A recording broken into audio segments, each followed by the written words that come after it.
वेळ अमावस्या, ज्याला ग्रामीण भागात वेळवस असं म्हटलं जातं, हा शेतकऱ्यांचा एक महत्त्वाचा कृषीप्रधान उत्सव आहे.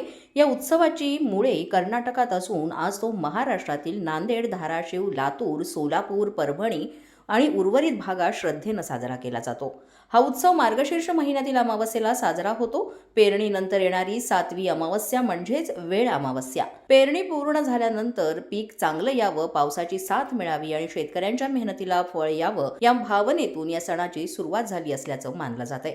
या दिवशी शेतकरी सकाळी आपल्या शेतात जातात. शेत, माती, नांगर, बैल, ट्रॅक्टर आणि शेतीची सर्व अवजारे यांची विधीपूर्वक पूजा केली जाते. शेताला आई मानून तिचं पूजन केलं जातं आणि निसर्गाचे आभार मानले जातात. वेळ अमावस्येला पारंपरिक शाकाहारी जेवण केलं जातं. भाकरी, पिठलं, भाजी, चटणी, भात आणि वरण, इतर पालेभाज्या असे पदार्थ शेतातच तयार करून सर्वजण एकत्रित बसून जेवतात. ही पंगत म्हणजे केवळ जेवण नसून शेतकरी आणि शेत यांच्यातील नात्याची साक्ष असते.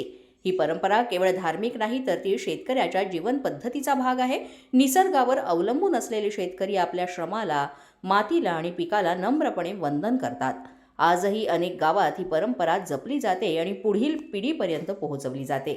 वेळ अमावस्या म्हणजे शेतकरी, शेती आणि निसर्ग यांच्यातील अतूट नातं जपणारा हा सण आहे.